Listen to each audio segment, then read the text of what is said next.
This channel does not promote any violent, harmful, or illegal activities. All content provided by this channel is meant for an educational purpose only.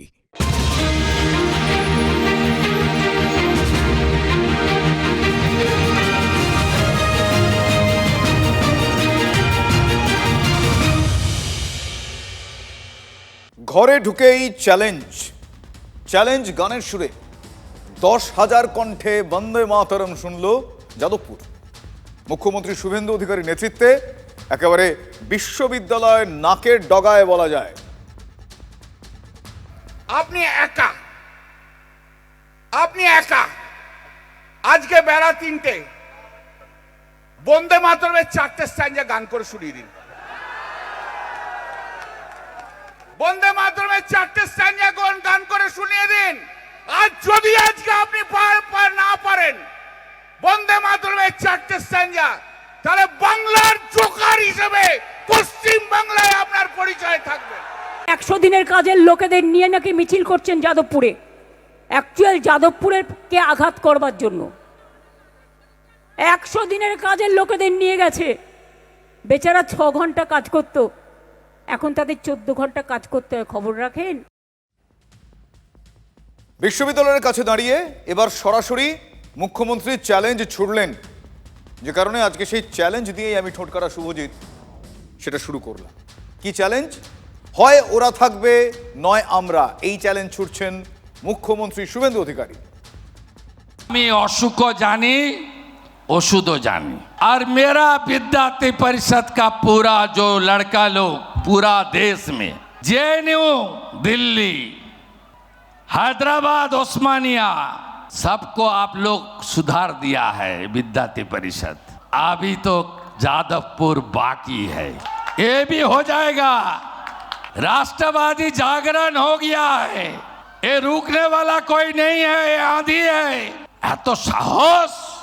Arts হোস্টেলের দেওয়ালে red salute কিষানজি, who's কিষানজি, যিনি গোমতী থেকে গোদাবরী আলাদা রাষ্ট্র তৈরি করার কথা বলতেন, সেই কিষানজিকে রেড স্যালুট দেবেন আর আমরা সরকারে থাকবো। ফ্রি প্যালেস্টাইন, ওই জায়গায় আগে লিখুন ফ্রি পাক অকুপাই কাশ্মীর, ওই জায়গায় লিখুন। হায়ার এডুকেশন ডিপার্টমেন্টও দেখছে, আমিও দেখছি। জুটার নেতা বাবুরা কতক্ষণ এদের বাঁচায় আমিও দেখব। এক স্টুডেন্ট হওয়ার পরে কি করে হোস্টেলে থাকেন এটাও আমি দেখব। ড্রোন ওড়াবো, ফেন্সিডিল, গাঁজা, হেরোইন কোথায় কোথায় কে নিয়ে যাচ্ছে আর কোথায় কোথায় বসে পাতা পুড়িয়ে টানছেন আমি বের করব। আমি ওই পুলিশ মন্ত্রী, আমি জঞ্জাল সাফাই করতে জানি। আমি জঙ্গলমহলে কিষানজিদের খাতা বন্ধ করেছি। যাদবপুরে 10,000 কণ্ঠ কাদের? ক্যাথিড্রালের মঞ্চ থেকে মমতা বন্দ্যোপাধ্যায় দাবি করলেন যে ওরা 100 দিনের কর্মী।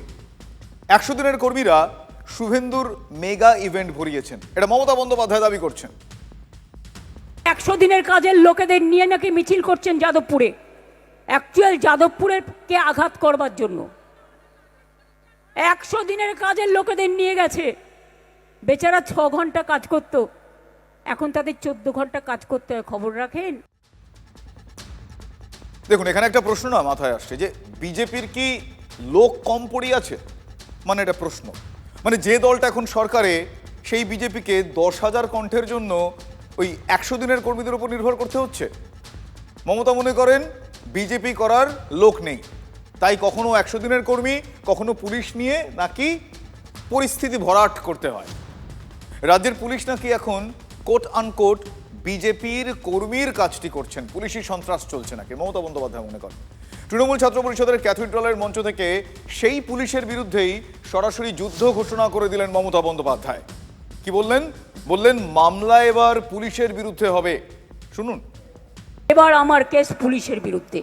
অ্যাট্রোসাস টেরিবল, অ্যাট্রোসাস বাই পুলিশ, পুলিশের বিরুদ্ধে কেস হবে। কারণ বিজেপির ওয়ার্কার নেই, পুলিশকে দিয়ে সন্ত্রাস করছে। আমার পাড়ার একটি ছেলেকে কালীঘাট থানার ওসির কত বড় সাহস, বলছে তুই আবার তৃণমূল করছিস, তোকে বারণ করে দিলাম করবি না। আমি বলি ওয়ে নটবর,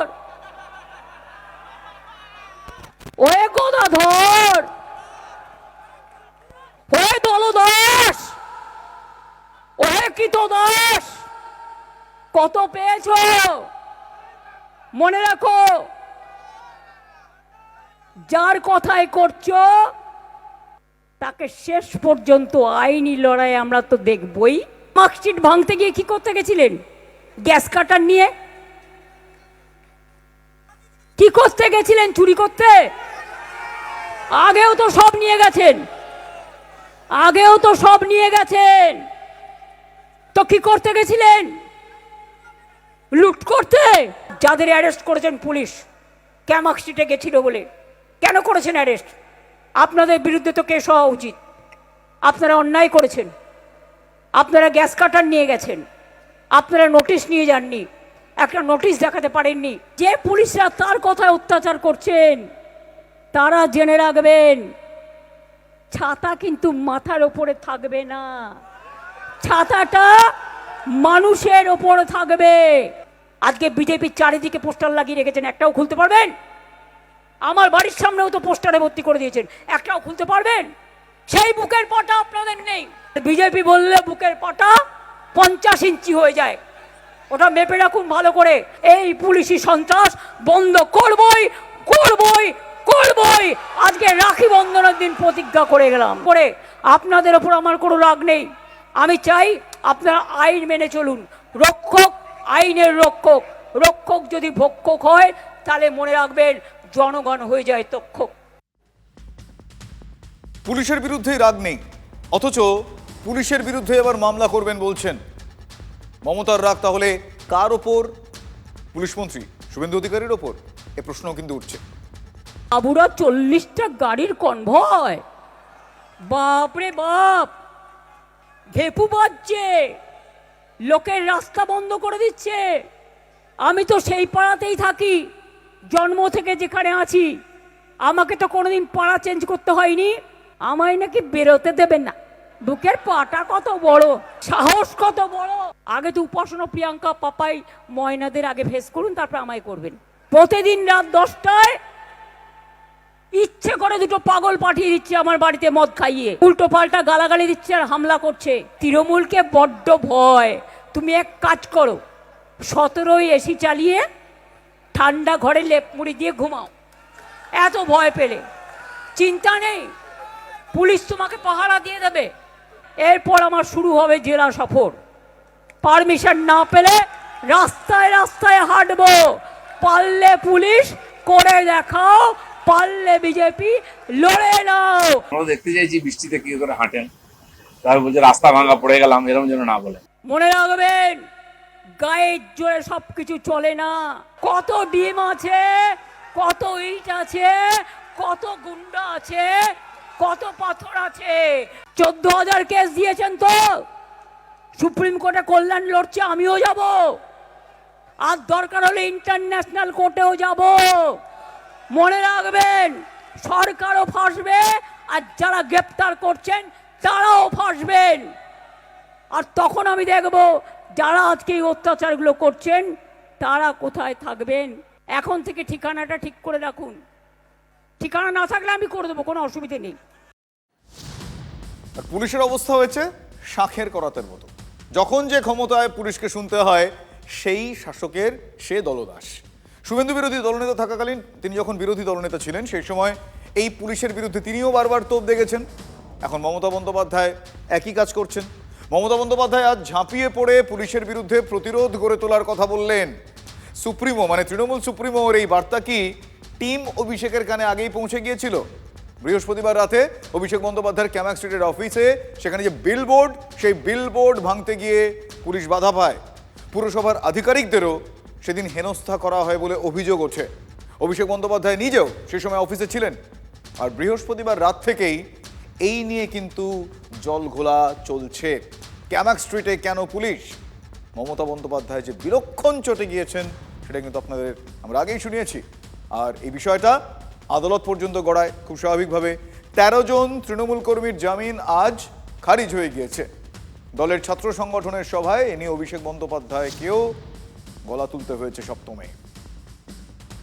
অবৈধভাবে আমাদের পার্টি অফিসের বিলবোর্ড, সাইনবোর্ড খুলতে এসছিল, গোটা কলকাতা পুলিশকে লাগিয়ে দিয়েছে তৃণমূল কংগ্রেসের একটা সাইনবোর্ড খুলবে বলে। অভিষেক বন্দ্যোপাধ্যায় কি নিজেকে অক্ষয় কুমার মনে করছেন নাকি? আর ওই পাশে যে ওই ছন্ডা মার্কা লোকটা আছে সে কি নিজেকে সুনীল শেঠি মনে করছে?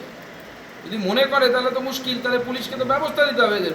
কর্পোরেশনের লোকেদেরকে অভিষেক বন্দ্যোপাধ্যায় এবং তার সাঙ্গপাঙ্গরা যেভাবে তাদেরকে বাধা দিলেন, পুলিশের সাথে ধস্তাধস্তি করলেন, এ তো সাংসদ না গুন্ডা সেটা বোঝা যাচ্ছে না। তাকে দেখে আইপিএসদের উঠে দাঁড়িয়ে স্যার বলতে হতো। যে মগের মুলুক কায়েম ছিল, ওই চার্টার্ড মাফিয়া মনে করেছে এখনও গোটা বাংলাটাই পিসির অভয়ারণ্য। পিসির অভয়ারণ্যটা যে শুধু 30B হরিশ চ্যাটার্জি স্ট্রিট নয়, এটা ভুলে গেছে, তাই পুলিশের গায়ে হাত দিচ্ছে। অভিষেক ব্যানার্জি যেভাবে ব্যবহার করছিলেন পুলিশের সাথে, আমার একটু অদ্ভুতই লাগছিল না? শুধু 3 মাসের তফাৎ, আনলাইকলি অফ অ্যান এমপি। একটা সাংসদে এরকম ব্যবহার করবেন না। আর অভিষেকবাবু, আপনি এখন ক্ষমতায় নেই, আপনার এত দম্ভ, এত উদ্ধত কথাবার্তা আপনি বলছেন। আমি বিজেপির বন্ধুদের বলবো, অত্যাচার ততটাই করুন যতটা সহ্য করার ক্ষমতা রাখবেন।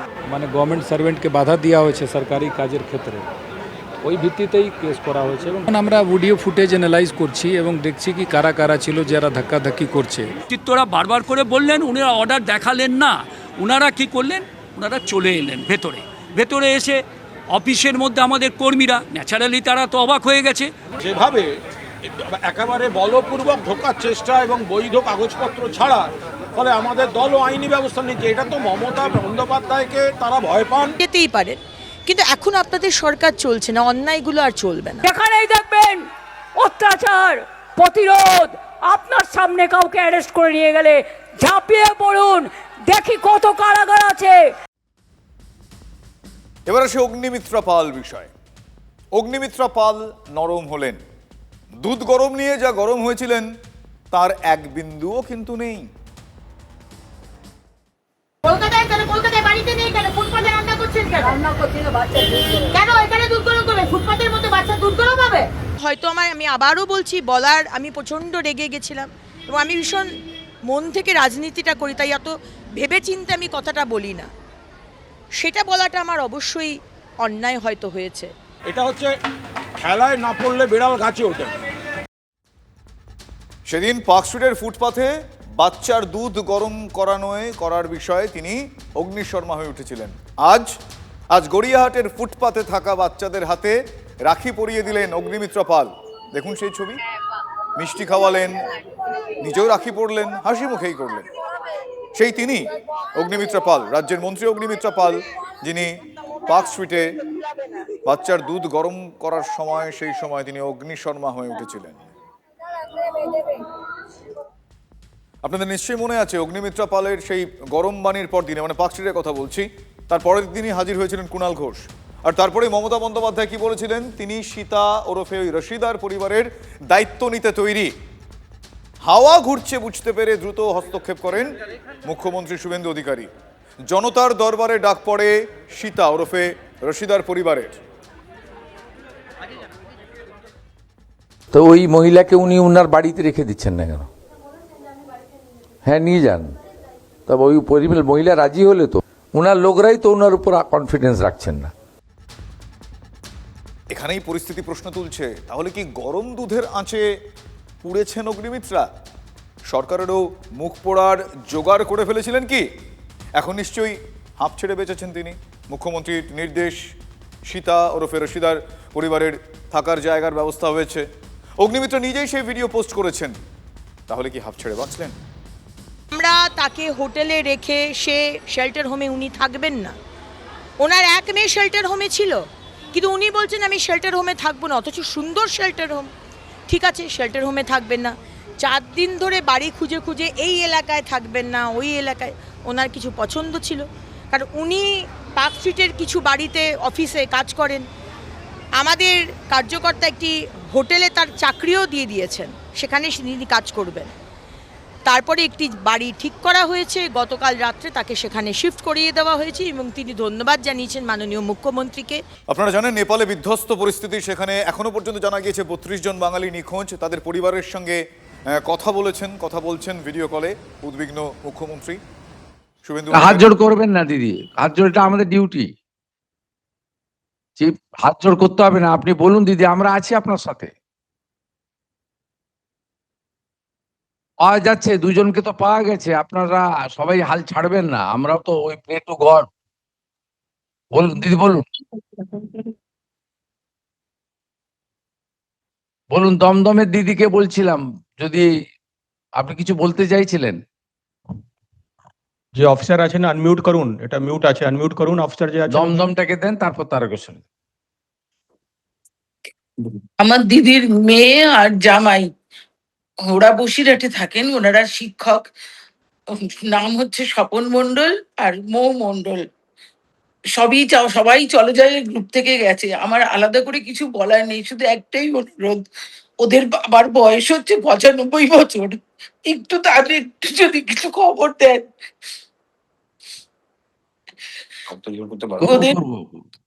ওদের বাবার বয়স, মানে মৌ মণ্ডলের বাবার বয়স হচ্ছে 95 বছর, উনি প্রচন্ড অসুস্থ হয়ে পড়েছেন, এই খবর দেখে কি হলো, কোথায় আছে। মানে বাবা বসিরহাটের বাড়িতে আছেন তো? না, বাবা বসিরহাটের বাড়িতে নেই, উনি এখন নারায়ণপুর কালী পার্কের বাড়িতে আছেন। ওখানে কে দেখাশোনা করছে? ওখানে আমাদের লোক আছে।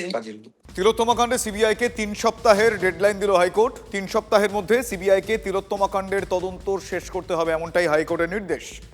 হাইকোর্টের কাছে 4 সপ্তাহ সময় চেয়েছিল কেন্দ্রীয় তদন্তকারী সংস্থা।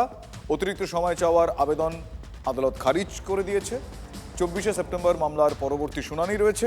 আর এই প্রেক্ষাপটেই তিলোত্তমার বাড়ি গিয়ে তাঁর পরিবারের সঙ্গে কথা বললেন রাজ্য সরকার গঠিত তদন্ত কমিটির সদস্য তথা জগদ্দলের বিধায়ক রাজেশ কুমার।